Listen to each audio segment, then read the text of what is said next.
Bonjour. La suite de ma série de vidéos intitulée L'écume de l'espace-temps est consacrée aux théories de la gravitation quantique. Alors, il est temps maintenant de rentrer davantage dans le vif du sujet et de faire un grand plongeon dans cette écume de l'espace-temps en empruntant tel ou tel de ces étonnants tremplins qui ont été imaginés par les physiciens théoriciens. Alors, je commencerai aujourd'hui par la gravitation quantique à boucle, qui, après la théorie des cordes, a été l'approche la plus étudiée pour quantifier la gravité.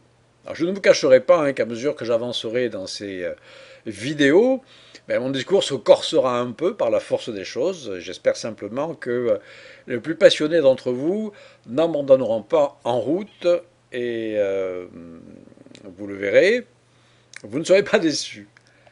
Alors commençons avec une belle équation malheureusement impossible à résoudre. Eh bien, derrière l'image poétique de l'écume d'espace-temps se cache en réalité ce qu'on appelle la géométrodynamique quantique, qui est une ambitieuse tentative initiée à la fin des années 1950 par John Wheeler pour décrire l'espace-temps de manière purement géométrique sans avoir recours à la théorie quantique des champs qui traite normalement de la matière. Dans cette approche, en fait, les particules élémentaires sont elles-mêmes conçues en termes géométriques comme des régions à très forte courbure de l'espace-temps. Alors en bref, et pour simplifier énormément, la démarche cherche à appliquer en fait aux équations d'Einstein les mêmes règles de quantification qu'on appelle règles canoniques que celles qui sont utilisées avec succès en mécanique analytique. Voilà. Alors il faut pour cela introduire un espace des phases et une certaine fonction dite hamiltonienne qui représente l'énergie totale du système champ de gravité plus matière. Alors l'espace des phases, c'est un espace abstrait qui regroupe les grandeurs fondamentales de l'étude des mouvements, que sont les positions, qui donc à elles seules constituent l'espace ordinaire, mais aussi les impulsions. Alors je rappelle, la notion d'impulsion généralise celle de quantité de mouvement en mécanique classique, c'est-à-dire le produit de la masse d'un corps matériel par son vecteur vitesse. Donc dans ces conditions, un point de l'espace des phases du champ de gravitation représente un état possible de la géométrie de l'espace-temps, courbé par la présence de la matière et par ses mouvements qui engendrent impulsion et énergie. Alors, cet espace de configuration de l'espace-temps, on l'appelle le superespace. Et son nombre de dimensions, c'est pas 3, c'est pas 4, il est infini. En 1967, Wheeler et Bryce DeWitt ont pu construire l'analogue gravitationnel de l'équation de Schrödinger. Alors je vous rappelle, cette dernière, c'est l'équation fondamentale de la mécanique quantique qui met en jeu ce qu'on appelle une fonction d'onde qui décrit l'évolution dans le temps d'un système de n particules, par exemple, et elle remplit le même rôle que les équations de la dynamique en mécanique classique newtonienne. Alors toutefois, les variables dynamiques de son analogue gravitationnel, c'est-à-dire l'équation de Wheeler-DeWitt, ce ne sont plus les positions et les vitesses des particules, mais la géométrie de l'espace et les configurations de la matière qui le remplissent. Contrairement au cas d'un système à n particules, l'équation de Wheeler-DeWitt doit prendre en compte toutes les configurations possibles que peut adopter l'espace tridimensionnel à un instant donné, fini ou infini, de courbure ou d'extension plus ou moins grande, et ainsi de suite, et également tous les champs possibles de matière et d'énergie qui le peuplent. Et ces solutions permettent en principe de calculer les probabilités pour que l'univers ait à chaque instant telle ou telle configuration géométrique et énergétique. Mais comme il y en a une infinité, on comprend aisément que la résolution générale d'une telle équation soit absolument impossible. Alors malgré tout, son irruption dans le champ de la physique théorique a été suivie d'une période d'euphorie, en quelque sorte, dans la communauté restreinte des chercheurs en gravitation quantique, euphorie qui est retombée d'ailleurs lorsque l'équation de Wheeler-DeWitt s'est révélée finalement inexploitable. La seule chance en fait d'en trouver des solutions très approchées, c'était de simplifier outrageusement le problème. Alors on peut par exemple se limiter à considérer une famille extrêmement restreinte des géométries de l'espace qui ne dépendent d'un tout petit nombre de paramètres, ce qui est le cas par exemple des géométries à courbure constante. Elles sont intéressantes, puisque c'est sur ce type de géométrie que sont fondés les modèles de la cosmologie relativiste. Oui, mais d'accord, mais cela revient à tronquer l'espace des phases en gelant en quelque sorte des degrés de liberté pour ne garder finalement qu'un sous-ensemble très réduit que l'on appelle le mini-superespace. C'est la démarche qui est adoptée par la cosmologie quantique, cette discipline qui a occupé durant une trentaine d'années nombre de physiciens éminents comme Jim Hartle, Stephen Hawking, dont j'ai parlé, Andrei Linde ou encore Alex Vilenkin, voilà, mais sans jamais finalement aboutir à des résultats vraiment probants. La cosmologie quantique, ce n'est pas une théorie en fait de la gravitation quantique. Elle vise à décrire l'évolution de l'univers dans son ensemble, du point de vue quantique, par l'intermédiaire donc d'une fonction d'onde de l'univers, mais elle n'implique pas nécessairement la quantification de la gravitation. La gravitation quantique, elle, vise vraiment à décrire les phénomènes à très petite échelle, et en retour n'implique pas nécessairement d'ailleurs la description de l'univers dans son ensemble. Alors, par ailleurs, la restriction de la théorie de Wheeler-DeWitt au mini-superespace n'est pas satisfaisante parce que ces hypothèses trop simplificatrices, même si elles permettent de faire certains calculs, n'en restent pas moins des sortes de vœux pieux. Et la théorie complète devrait en fait partir d'un espace-temps arbitraire, sans symétrie particulière, et ce sont les résultats des calculs qui devraient fournir l'état de l'espace-temps. Et pour ça, il faudrait résoudre l'équation de Wheeler-DeWitt de façon générale, ce qui est, donc je le répète, absolument impossible. Donc aussi séduisante soit-elle, la géométrodynamique quantique n'a jamais débouché sur une théorie unificatrice cohérente, qui aurait été capable de retrouver à grande échelle la relativité générale, ou de prédire à petite échelle les valeurs de la masse, de la charge des particules comme les électrons, ni de résoudre le problème des singularités ou de l'entropie des trous noirs, ainsi de suite. Et Wheeler, en fait, lui-même l'a abandonné dans les années 1980. Alors l'histoire n'était pas finie parce que il a été possible d'aller bien plus loin, mais pour ça, on va voir qu'il fallait passer de l'écume à la boucle, d'une certaine manière. Alors le programme de Wheeler a en effet pris un nouveau départ en 1986, lorsque le brillant physicien d'origine indienne, qui s'appelle A.B. Ashtekar, a proposé en fait d'utiliser comme nouvelle variable dynamique non plus la métrique de l'espace tridimensionnel, comme c'était le cas dans l'approche de Wheeler-DeWitt, mais un objet géométrique qu'on appelle une connexion. Alors c'est quoi la connexion? Ça permet de transporter parallèlement des vecteurs d'un point à l'autre d'un espace, mais qui est courbe.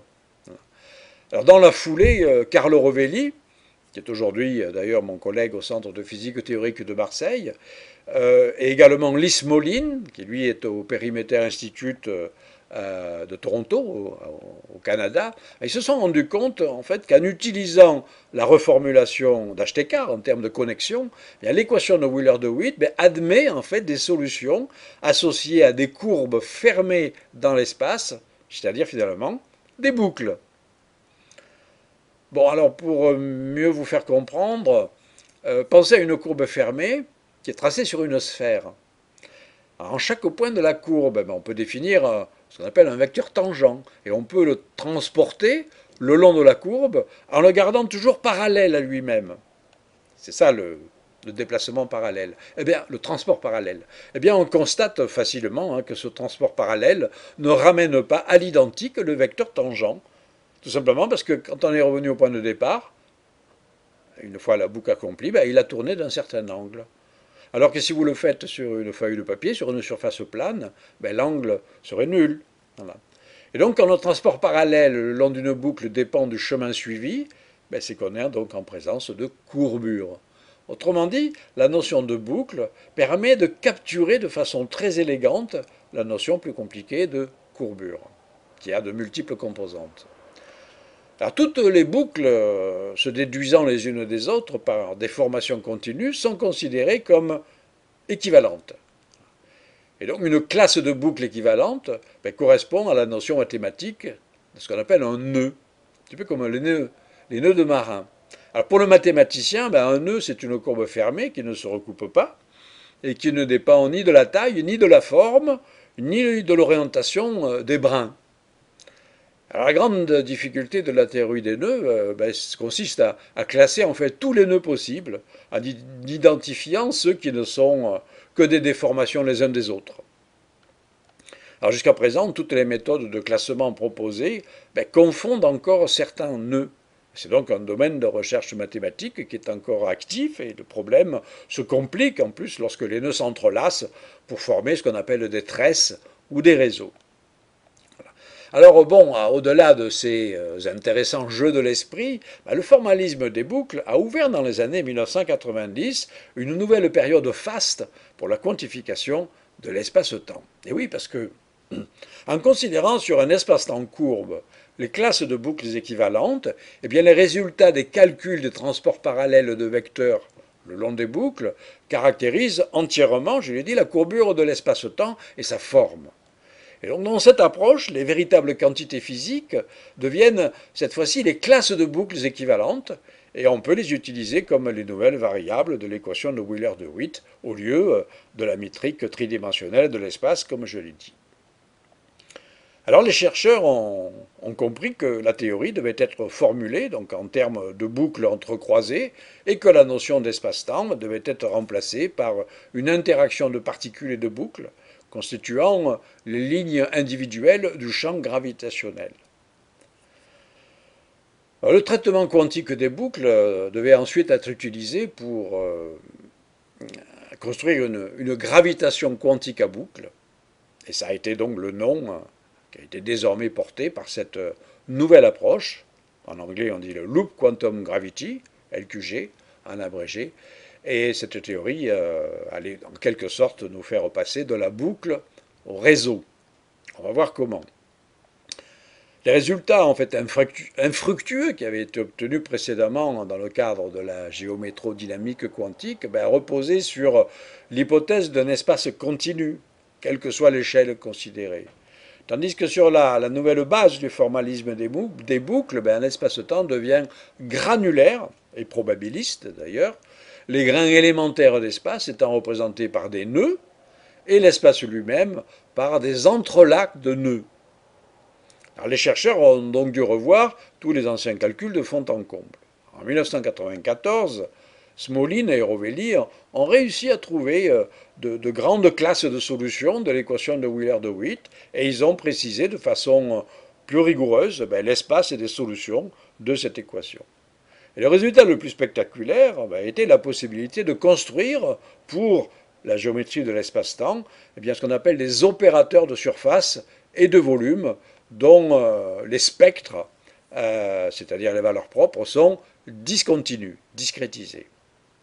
Alors dire que l'espace est discontinu ou discrétisé, ça signifie donc que les résultats possibles de la mesure expérimentale d'une surface ou d'un volume d'espace, qu'on appelle donc les valeurs propres, en fait, des opérateurs, sont contenus dans un ensemble discret et non pas continu, donc de valeurs.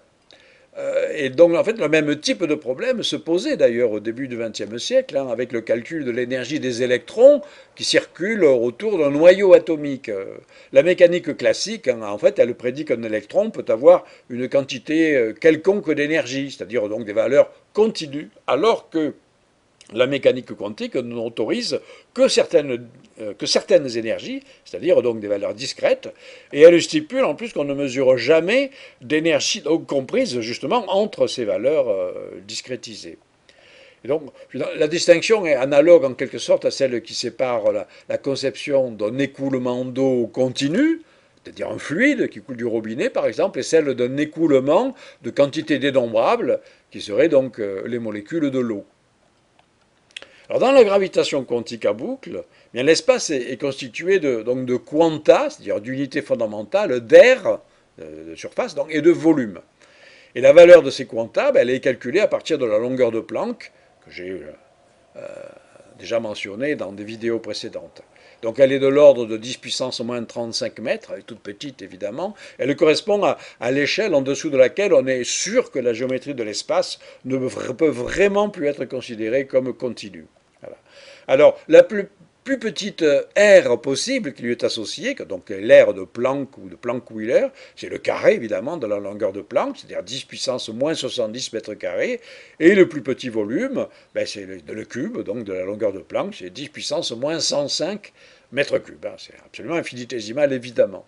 Et donc ce quantum d'espace est minuscule, il y aurait 10 puissance 105 atomes de volume, donc dans un mètre cube d'espace, c'est-à-dire énormément plus qu'il y a de mètres cubes dans l'univers observable tout entier, qui est de l'ordre de 10 puissance 80, 10 puissance 81. La structure quantique de l'espace, elle est représentée par ce qu'on appelle un graphe, c'est-à-dire un ensemble de nœuds, les vertex en fait, qui sont reliés entre eux par des arêtes. Et donc on appelle un graphe de cette nature, on l'appelle réseau de spin. Alors bien avant en fait l'élaboration de la gravité quantique à boucle, eh bien le réseau de spin avait été introduit en 1971 par Roger Penrose, j'ai eu l'occasion de le mentionner dans les vidéos sur Stephen Hawking. Donc ils avaient introduites pour représenter en fait des fonctions compliquées à l'aide de diagrammes simples, un petit peu comme Feynman avait fait avec ces diagrammes pour représenter les interactions dans la théorie quantique des champs. Alors dans un réseau de spin, ben, seul en fait importent les relations qui sont figurées par les arêtes entre les objets qui eux sont représentés par les vertex. Alors, quand on y réfléchit bien, une telle représentation se situe en fait dans le droit fil des conceptions de Leibniz, ce génial philosophe et mathématicien contemporain de Newton, qui s'était justement insurgé contre la vision newtonienne d'un espace rigide et absolu. Selon Leibniz, l'espace n'était en fait qu'un système de relations idéalisées entre les corps et n'avait donc pas d'existence indépendante de ces derniers, c'est-à-dire des corps. Alors si on pouvait dessiner un diagramme de l'état quantique de l'espace, c'est-à-dire la géométrie courbée par l'action gravitationnelle des étoiles, des trous noirs, des galaxies, enfin, et tous les constituants de l'univers observable, eh bien, on obtiendra un réseau de spin avec une complexité gigantesque comportant approximativement 10 puissance 186 nœuds. Alors maintenant, comment s'effectue le lien entre une collection de tous ces atomes d'espace, que sont les nœuds de l'espace, que sont les nœuds, et l'espace contenu de la relativité générale? Eh bien, un état quantique de l'espace, en fait, c'est une superposition de boucles entrelacées. Donc, à cette échelle, l'espace est discontinu, mais l'ensemble des boucles tisse une sorte de côte de maille qui, finalement, à plus grande échelle, apparaît comme un tissu continu. Voilà. On sait bien, par exemple, qu'une nappe, une nappe sur la table, qui nous paraît continue, elle est en réalité quantique, hein, puisqu'elle est faite de molécules qui, à leur tour, sont faites d'atomes, qui sont faits de nucléons, c'est-à-dire les quarks, les gluons, et d'électrons. Et donc l'espace pourrait être fait de la même manière, son tissu étant cette fois constitué d'entités discontinues, et pourquoi pas donc ces minuscules boucles. Et donc tisser ces boucles ensemble, ben, ça conduit à un réseau de spin qui représente un état quantique du champ gravitationnel. Alors dans ce schéma, ben, non seulement l'espace il est quantifié, mais la matière est également quantifiée. Et les particules élémentaires, comme les électrons, sont représentés par certains types de nœuds auxquels on attribue, en plus de leur volume, des sortes d'étiquettes qui vont décrire leurs attributs. Alors tout cela paraît abstrait, on verra, c'est dans la suite de l'histoire, comment on peut donner un peu plus de concret dans cette affaire-là. Et donc dans la prochaine vidéo, je développerai les mousses de spin et je parlerai également des étoiles de Planck, un intéressant rebondissement sur la théorie des trous noirs dans le cadre de la gravité quantique à boucle. Donc à bientôt.